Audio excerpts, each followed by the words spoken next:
Está em teste no Brasil o uso do drogômetro. O número de casos de golpes por aplicativos de celulares cresceu no estado do Acre. No dia dedicado aos professores, vamos falar sobre os desafios da elaboração de planos de aula para alunos com espectro autista.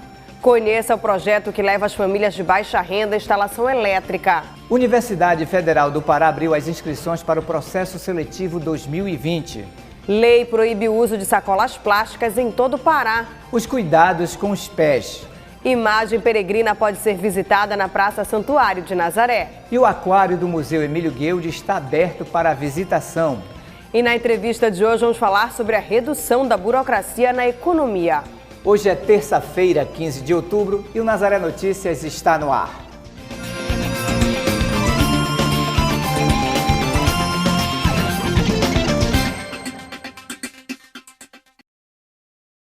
Começamos o Nazaré Notícias de hoje falando sobre trânsito. Está em teste no Brasil o uso do drogômetro. O aparelho identifica motoristas que estão dirigindo sob influência de drogas ilícitas. O objetivo do uso em fiscalizações é diminuir acidentes e tornar o trânsito mais seguro.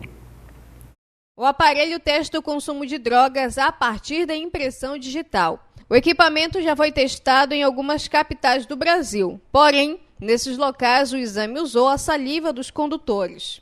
Os documentos técnicos para implementação de drogômetros ainda estão sendo elaborados e a fiscalização está em fase de teste.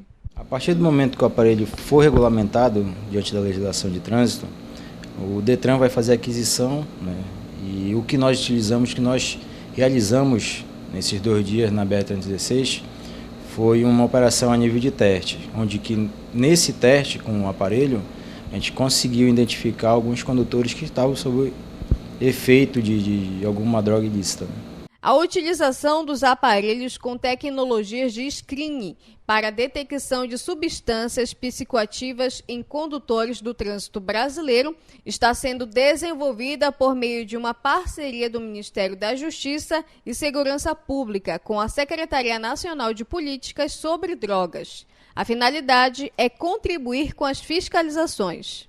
O nosso aguardo é de acordo com a regulamentação do aparelho, Diante dessa regulamentação, de imediato o Detran vai fazer a aquisição. No sentido de que a fiscalização em si vai coibir condutores sob a influência de alguma droga, alguma substância psicoativa proibida que interfere na condução do veículo automotor. O aparelho precisa de uma pequena amostra de suor presente na impressão digital para reconhecer cerca de 15 substâncias. É um aparelho que ele consegue fazer a captura, a coleta pela digital do usuário, do condutor. Após essa coleta é feito o teste no próprio aparelho, de onde sai o resultado. Indígenas da etnia Munduruku iniciaram uma interdição na estrada que dá acesso ao município de Jacareacanga, no sudoeste do Pará, desde a madrugada desta segunda-feira. Os manifestantes declararam que não há previsão para o fim da interdição e que têm sofrido diversas ameaças em função de manifestações contra a ação de garimpeiros. O grupo se reuniu contra a regularização da mineração nas terras indígenas e exige a retirada imediata de garimpeiros que atuam no território Munduruku. Os indígenas exigem ainda a realização de uma audiência pública com o Ministério Público Federal, o prefeito e vereadores do município para tratar sobre o assunto. De acordo com o Conselho Indigenista Missionário, o povo Munduruku tem se mobilizado e realizado manifestações contra a legalização do garimpo em terras indígenas desde o dia 27 de setembro.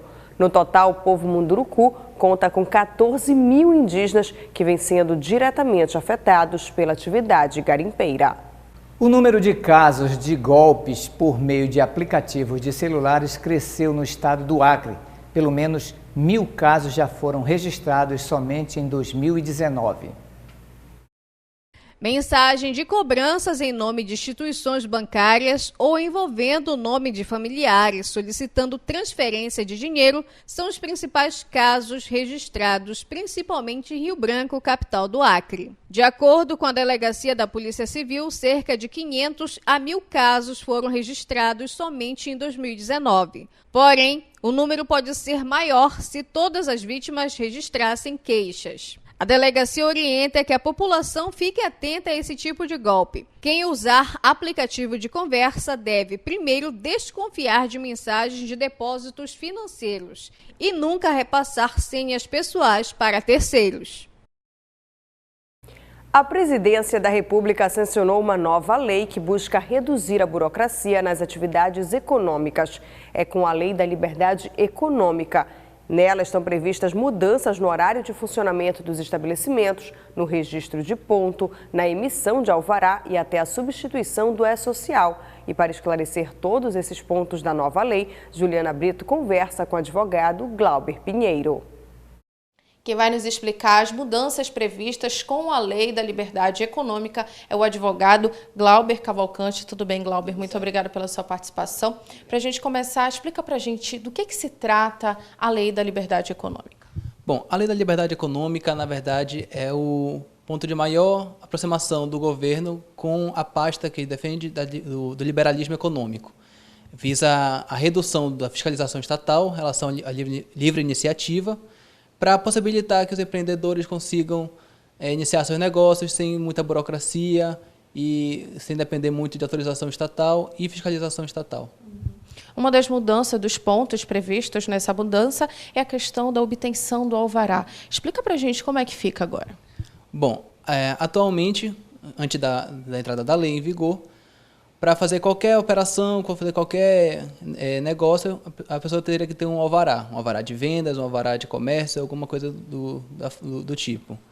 Atualmente, agora com a Lei da Liberdade Econômica, não terá mais essa obrigatoriedade. Então pessoas que fazem venda de roupas, por exemplo, venda de doces, coisa que nós costumamos ver na rua, por exemplo, não terão mais que ter a exigência de um alvará para funcionar. Agora, um outro ponto é a questão do registro do ponto de trabalho, né? Como é que fica agora? Bom, a nova lei traz duas inovações quanto a isso.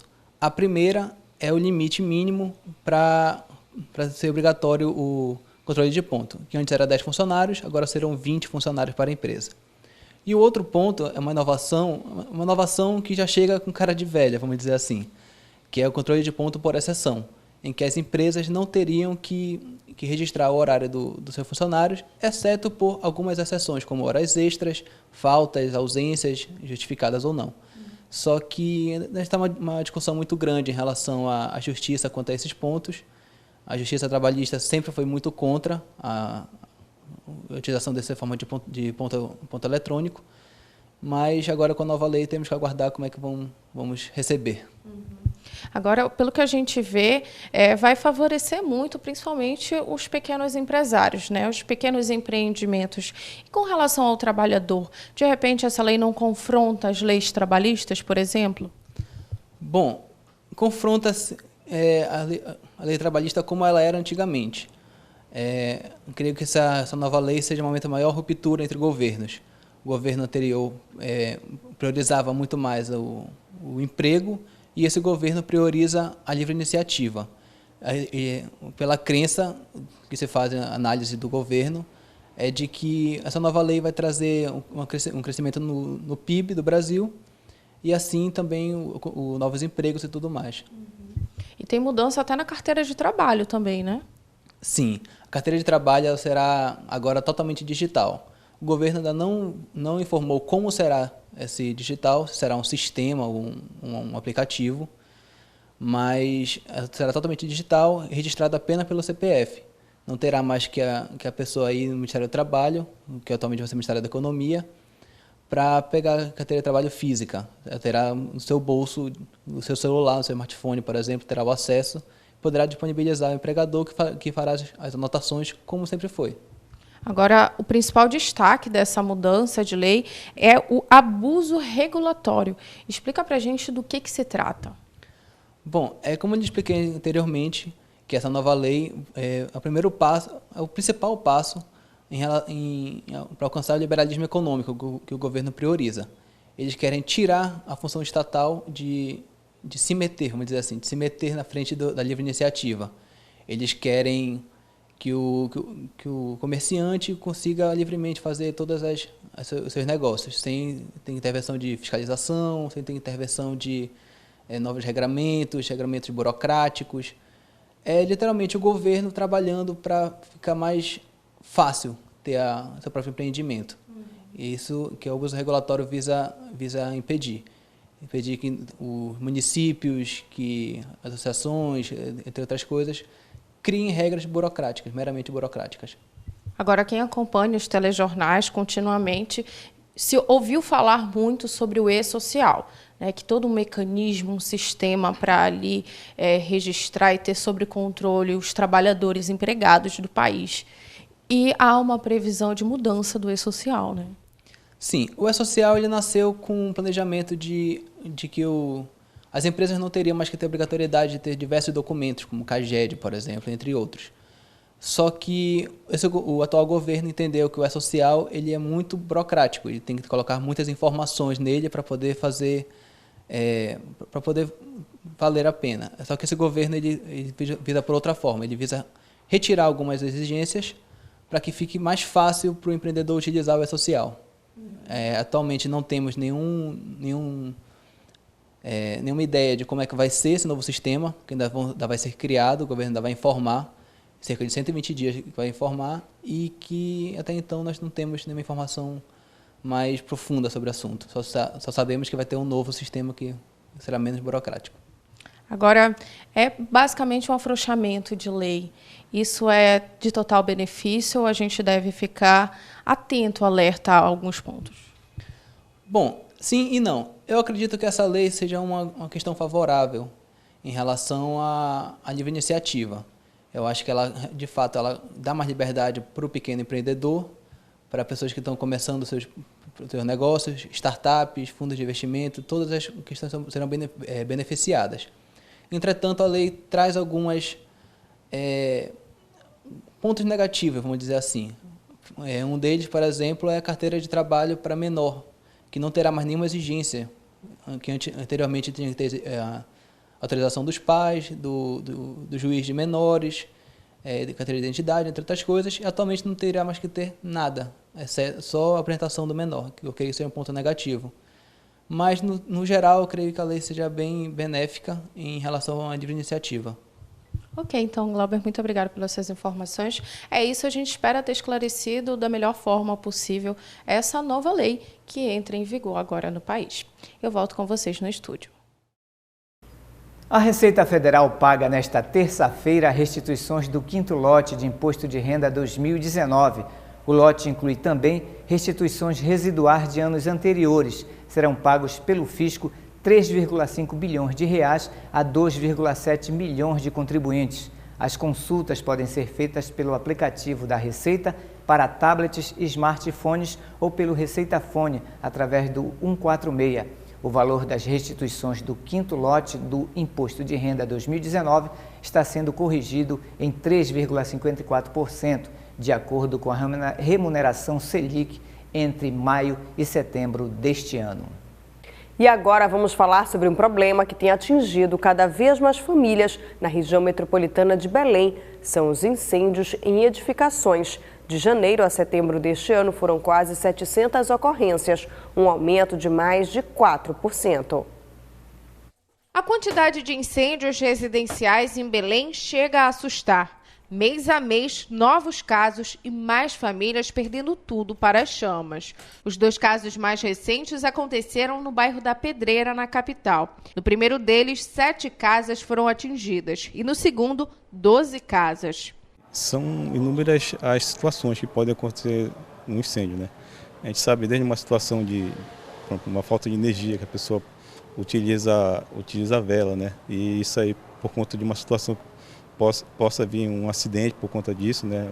Uma situações também risco elétrico, assim, né? Situações onde a carga elétrica não é dimensionada de forma correta para a residência, né? Isso também pode acontecer, né?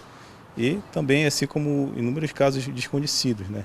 Até como pessoas também guardam certos líquidos inflamáveis também, né? Como a gente já viu algumas ocorrências, né? Até no gerenciamento do CIOP também, quando a gente estava lá, né? Então, são inúmeras situações que podem vir a contribuir nessa situação, né? De acordo com os dados do Corpo de Bombeiros, em comparação ao ano passado, o número de incêndios em Belém aumentou 4,67% entre janeiro a setembro. Foram 694 ocorrências este ano contra 663 em 2018. Assim também como evitar a sobrecarga assim, de concentração em um ponto de tomada, né, que isso também pode gerar calor. O efeito Joule com isso pode gerar risco de incêndio, né? E também muito cuidado também para poder colocar o botijão, né? Saber a instrução correta para poder colocar o botijão. É por isso que, além do trabalho reativo dos bombeiros, a corporação também desenvolve ações de caráter educacional nos bairros mais populosos da cidade. A gente sempre prega assim, né, a parte preventiva, né, como no cenário assim dos bairros mais populosos, né, com educação, né, educação para evitar risco, né, as pessoas mais que se encontram numa área mais aglomerada, né, e com educação, né, evitar riscos e a situação também com relação aos sinistros. O capitão orienta ainda que ao menor sinal de risco de incêndio, a corporação deve ser acionada através do 193. Qualquer cidadão pode ligar, né, e daí tem uma central de triagem, né, que onde no CIOP existe voluntários civis que eles fazem essa triagem, eles são treinados para isso, né, para poder tirar a informação o mais rápido possível e repassar já de pronto emprego para o coordenador de operações bombeiro, né, onde o coordenador de operações bombeiro vai verificar qual o quartel que fica mais próximo do sinistro e daí ele vai poder deslocar tantas viaturas, né, de incêndio, salvamento, até resgate, se for o caso, se tiver alguma vítima mais grave. E vamos falar de saúde. Cerca de 40 mil doses de vacina contra sarampo estão disponíveis em Macapá. O grupo prioritário deve procurar as doses nas unidades básicas de saúde. Desta vez, o grupo prioritário são crianças com idade até 5 anos e adultos de 20 a 29 anos. A prioridade para as crianças é por conta do maior número de casos da doença registrado nessa faixa etária em 2019. As crianças têm maiores chances de apresentar complicações causadas pelo sarampo, como pneumonias, diarreia grave e cegueira. A campanha segue até o dia 25 de abril em todo o país. É seletiva, pois analisa o cartão de vacinação. Quem não foi imunizado tem direito à dose. O dia D de vacinação será em 19 de outubro, um sábado, onde os postos funcionarão até às 5 horas da tarde. Cerca de 100 manifestantes iniciaram um protesto desde as 10h30 da manhã de ontem na ponte do Sapucaia, localizada no quilômetro 204 da rodovia BR-308, em Bragança, no nordeste do Pará. O protesto, que não tem previsão de liberação por parte dos manifestantes, provocou cerca de 200 metros de congestionamento nos dois sentidos da via. De acordo com a Polícia Rodoviária Federal, os manifestantes são contra o atraso nas obras de pavimentação e asfalto da BR-308, no trecho entre os municípios de Bragança e Viseu, e da PA 462, no nordeste do estado. Os manifestantes disseram ainda que devem se deslocar para interditar a BR-136 no trevo de Santa Maria, caso as exigências não sejam atendidas até a próxima quarta-feira. Em nota, o Departamento Nacional de Infraestrutura de Transportes informou que os trabalhos de pavimentação da BR-308 foram parados por orientação do Instituto do Patrimônio Histórico e Artístico Nacional por causa de um possível sítio arqueológico na área. Por essa razão, todas as atividades que envolvam revolvimento de solo nas áreas de empréstimo referentes ao empreendimento estão paralisadas. Hoje, dia do professor, vamos falar de desafios. O ambiente escolar para crianças com autismo é um tema cada vez mais discutido pela sociedade. Profissionais da educação estão elaborando planos de aulas que possibilitem o melhor atendimento dessas crianças. Identificar o comportamento de uma criança com autismo é algo necessário para que pais, mães e educadores possam oferecer as condições que favoreçam o bem-estar aos pequenos, acometidos pelo transtorno. O professor, primeiro passo, ele tem que observar essa criança em diferentes contextos educacionais. ele precisa saber das características, né, do transtorno do espectro do autismo. As características, elas giram em torno do comprometimento na interação social, na comunicação e nos comportamentos restritos, né, e repetitivos. Então, para que o professor ele possa fazer, para que ele possa perceber esse comportamento, é necessário que ele tenha formação. Quando se fala da educação inclusiva a esses alunos com espectro autista, ainda há falta de informação sobre o que deve ser feito ou não nas salas de aula. Nossas crianças com autismo, elas têm a inteligência emocional. O que precisa ser estimulado, precisa ser identificado qual o potencial desta criança. Eles têm capacidade de aprender, sim. Nós temos o autismo leve, nós temos o moderado, temos o severo, e todos têm a capacidade de aprender, sim. E também vale ressaltar a importância de que a educação ela não pode caminhar sozinha. A educação precisa também caminhar junto com a saúde, com a área de assistência social. De acordo com a Organização das Nações Unidas, a ONU, o autismo é muito mais comum do que se imagina. Cerca de 1% da população mundial, ou 1 a cada 68 crianças, apresenta o diagnóstico do autismo. A dificuldade em se relacionar, demonstrar sentimentos e emoções são características apresentadas pelos autistas. Aí surge o desafio: como ensinar uma criança com autismo? Todos os dias nós temos esse desafio, não só com criança com autismo, crianças especiais, mas com todos, porque cada ano a gente recebe crianças diferentes. E esse ano eu tive a oportunidade de trabalhar com 2 crianças autistas e totalmente diferentes uma da outra. Então, para a gente saber que eles não são iguais, eles são diferentes. Em Belém, o Centro de Referência em Inclusão Educacional oferece suporte a crianças identificadas com autismo nas escolas da capital. Neste espaço CRI, nós temos um psicólogo, temos psicopedagogos, temos uma terapeuta ocupacional, fonoaudiólogos, e aí quando a família ou mesmo o professor consegue identificar que essa criança tem uma dificuldade de aprendizagem, então ela vem até nós e cada profissional, com esse olhar interdisciplinar, nós fazemos uma avaliação educacional especializada com o intuito de inserir, de fazer a verdadeira inclusão deste aluno no contexto escolar. Professores da rede municipal passam por formação sobre o tema para a construção de material que possa ser utilizado em sala para facilitar o aprendizado.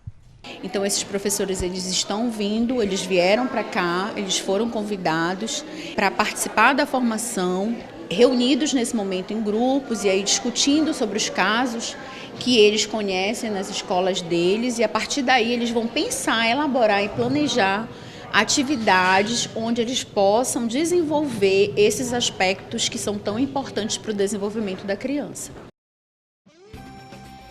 Participe da produção aqui do Nazaré Notícias, envie para nós sugestões de entrevistas ou de reportagens para o nosso WhatsApp, o número 988023444. E ajude os meios de comunicação da Arquidiocese de Belém. Seja mais um e faça parte da família Nazaré. Ligue 40069211. E você acompanha ainda nesta edição. Conheça o projeto que leva as famílias de baixa renda à instalação elétrica. Universidade Federal do Pará abriu as inscrições para o processo seletivo 2020. Lei proíbe o uso de sacolas plásticas em todo o Pará. Os cuidados com os pés. Imagem peregrina pode ser visitada na Praça Santuário de Nazaré. E o aquário do Museu Guild está aberto para a visitação. Voltamos com o Nazaré Notícias e agora vamos falar sobre segurança. Você vai conhecer o trabalho de um grupo de extensão que desde 2014 leva às famílias de baixa renda projetos de instalação elétrica. O objetivo é garantir que construções e reformas realizadas em Belém recebam um circuito elétrico adequado. Contribuição para a formação de recursos humanos e melhoria das instalações elétricas residenciais através de ações de extensão. Esse é o nome do projeto de extensão da UFPA, que tem levado a eficiência energética para os lares paraenses.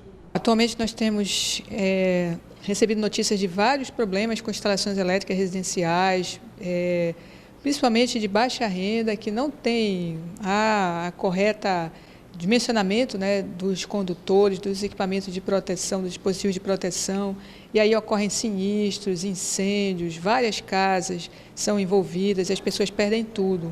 Então é importante que a pessoa receba essa orientação e a partir daí ela procure utilizar corretamente a distribuição da energia elétrica na sua residência. Isso vai evitar com certeza problemas futuros maiores. Para mudar este cenário, o grupo, que reúne 13 estudantes de engenharia elétrica e 2 de arquitetura, elabora projetos elétricos para famílias de baixa renda. No ano passado, 25 famílias foram atendidas na capital paraense. Todas com renda de até R$ 1.800, com residências de até 100 metros quadrados, mono ou bifásicas em processo de reforma ou construção. Eles marcam a visita e a gente vai até o local para ver se realmente eles estão dentro das condições do projeto, né? Se eles são realmente de baixa renda. E lá, então, a gente faz o levantamento da planta baixa, ver onde está o ramal de entrada, para ver se tem espaço para aterramento e ver os equipamentos existentes naquele local que precisam de atenção. Esses são alguns dos equipamentos utilizados em circuitos elétricos residenciais. Eles conduzem energia, protegem as instalações e ainda alertam quando há algum problema na fiação. O ideal, na verdade, o certo seria que tivesse um quadro com divisões de circuitos e disjuntores para cada circuito. Então, não seria só um, mas seria vários, né?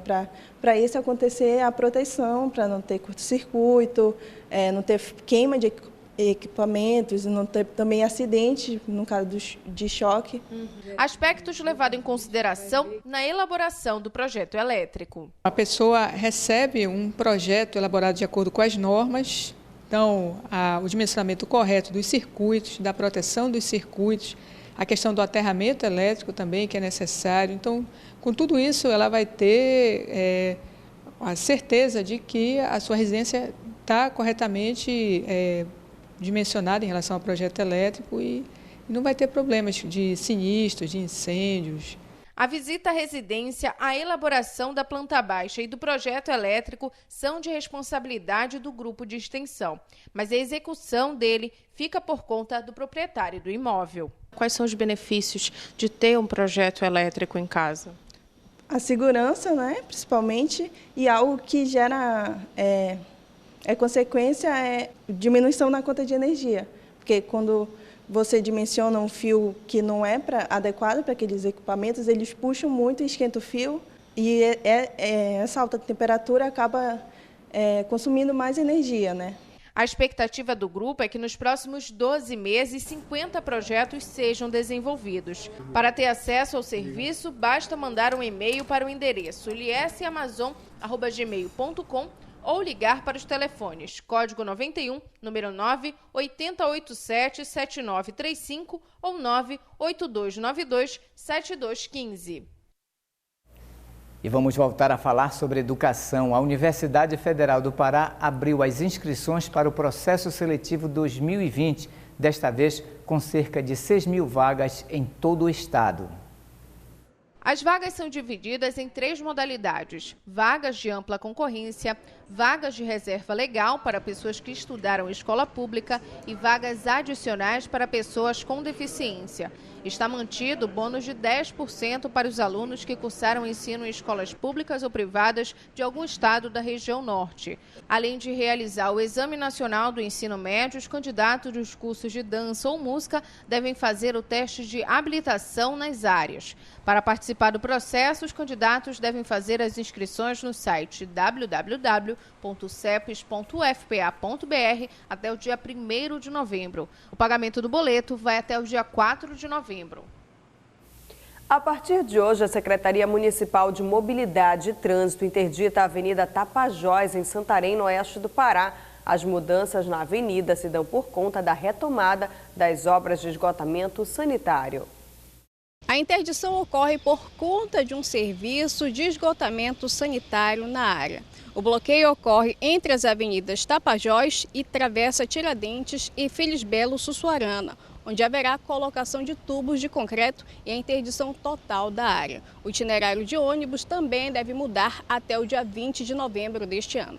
Priscila Pinheiro para o Nazaré Notícias. Uma lei que proíbe o uso de sacolas plásticas em todo o Pará foi sancionada pelo governo do estado. A nova lei proíbe as empresas de distribuírem gratuitamente e utilizarem os sacos plásticos descartáveis com compostos específicos.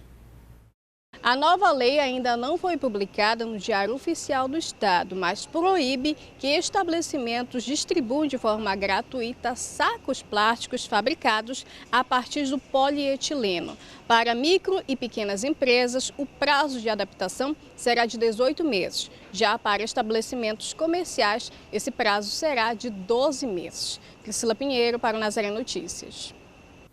E vamos voltar a falar de saúde.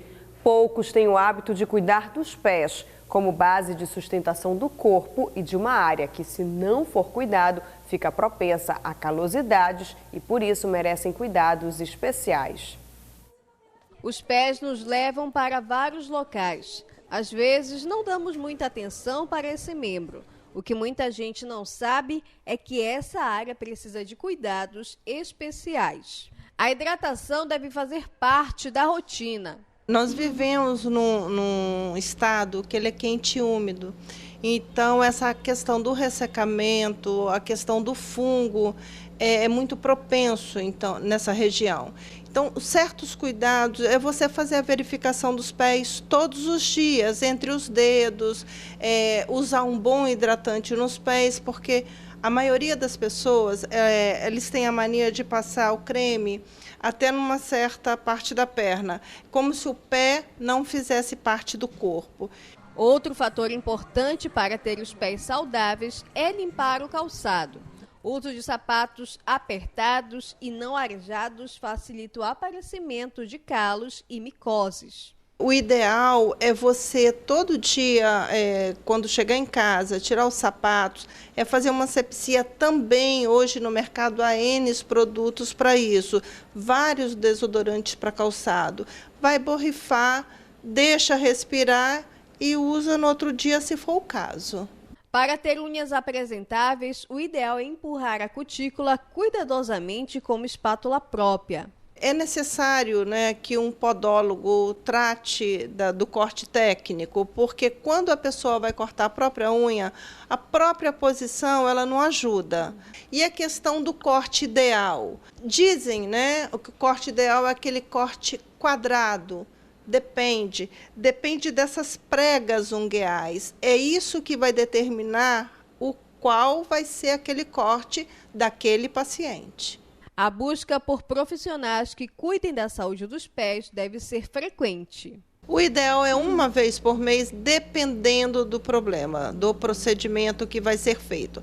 Se é um paciente que ele só está ali para um corte correto, só está para uma prevenção, uma vez por mês. Existe aquele paciente também que tem uma calosidade muito grande, então nós devemos ir com 20 a 25 dias. E existe o paciente diabético, que nós devemos procurar no mínimo podólogo de 20 dias, porque nós temos que ter cuidado com todo paciente, mas temos que ter cuidado ao extremo, principalmente com o diabético, porque ele tem um tecido diferenciado e ele não pode ter nenhum tipo de ferimento no pé. E agora vamos falar de Círio 2019. Durante toda a quadra Nazarena, vários artistas sobem ao palco da Concha Acústica da Praça Santuário. Vamos acompanhar como foi a apresentação de ontem do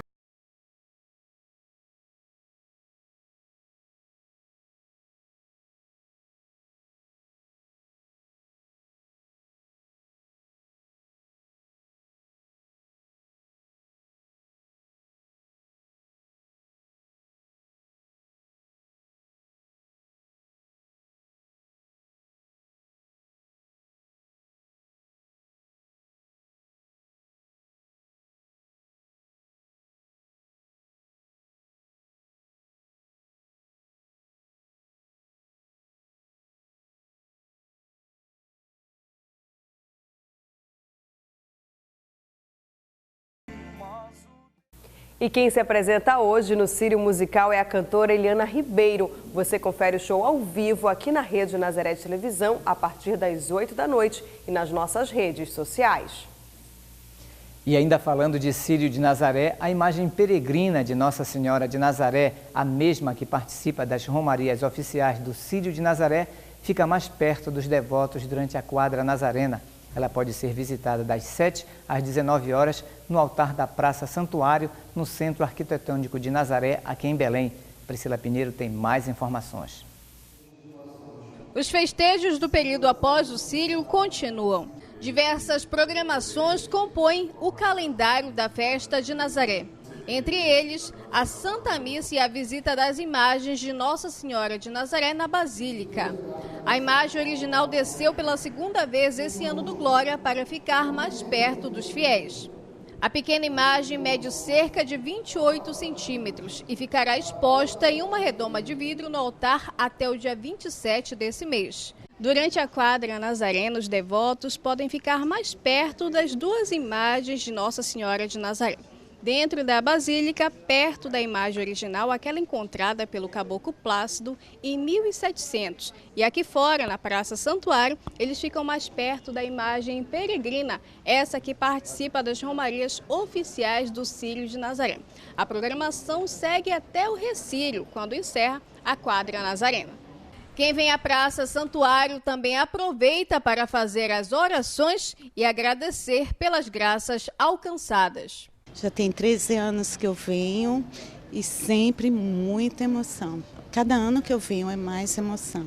Graças a Deus, a gente pediu a bênção de Nossa Senhora, né? Tanto para mim como meus filhos, minha família toda, né? E eu fico muito feliz de ter vindo aqui hoje. Graças a Deus. O Museu Emílio Gueldi completou 153 anos de existência.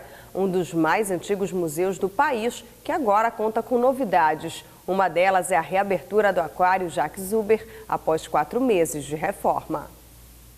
Fundado em 1911, o aquário foi uma iniciativa do botânico Jacques Zuber, diretor do Museu Emílio Gueldi na época. Hoje, o pesquisador empresta seu nome ao viveiro. O espaço reúne cerca de 40 espécies de peixes e répteis. O nosso aquário aqui, o Aquário Jacques Zuber, ele é um aquário que se pretende ter uma amostra dos peixes que são importantes para nós na Amazônia. Não são peixes que são, digamos, só porque são bonitos. São peixes que são importantes para a nossa cultura, porque faz parte do nosso imaginário, peixes que a gente usa na culinária, peixes que fazem parte do imaginário indígena. Então, esse é o critério que temos para escolher os peixes. Então, o público vai ter uma ideia dos peixes que são importantes para aqui, para a Amazônia, não? O aquário chama a atenção do público no Parque Gueldi e permite um mergulho no mundo dos animais de vida aquática. Uma das novidades da reabertura é a exposição Baleia à Vista, que reúne esqueletos e peças ósseas de 5 espécies de baleia da costa norte do Brasil. É um prazer, né? Muita felicidade a gente montar essa exposição, porque se tratam dos grandes baleias que ocorrem na costa norte, mas que infelizmente a gente não tem a oportunidade de vê-las da costa, né, da região costeira, porque a gente tem uma plataforma continental muito extensa, muitos quilômetros de águas muito rasas, e as baleias elas vivem em águas mais profundas. Mas elas ocorrem aqui, só estão distantes da nossa vista. Fruto de pesquisas na região amazônica, o acervo faz parte da coleção de mastozoologia do Gueldi, incluindo o exemplar mais recente capturado após o encalhe de uma baleia no município de Soure, no Pará. São exemplares de baleias que encalharam na costa do Pará. São 5 espécies de baleias que a gente sabe que ocorrem aqui, porque tem registros de encalhe. São materiais que foram colecionados na coleção de mamíferos do Museu Gueldi. E a gente trouxe para a exposição para que o grande público conheça, né? Saiba o que a gente tem de biodiversidade de baleias aqui na Costa Norte.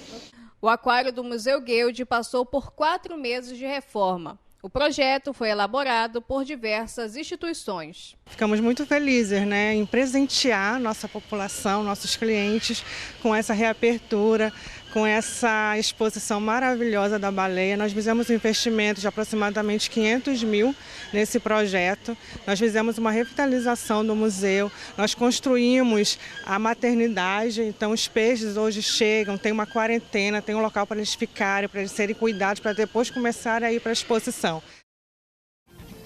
E essas foram as notícias de hoje. Para dar sugestões de entrevistas ou de reportagens, envie para o nosso WhatsApp, o número é 988023444.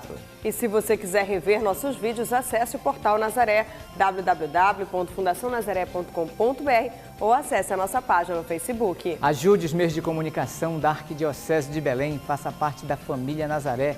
Ligue 4006-9211. E o Nazaré Notícias de hoje fica por aqui. A gente se encontra amanhã na próxima edição. Até lá! Até lá!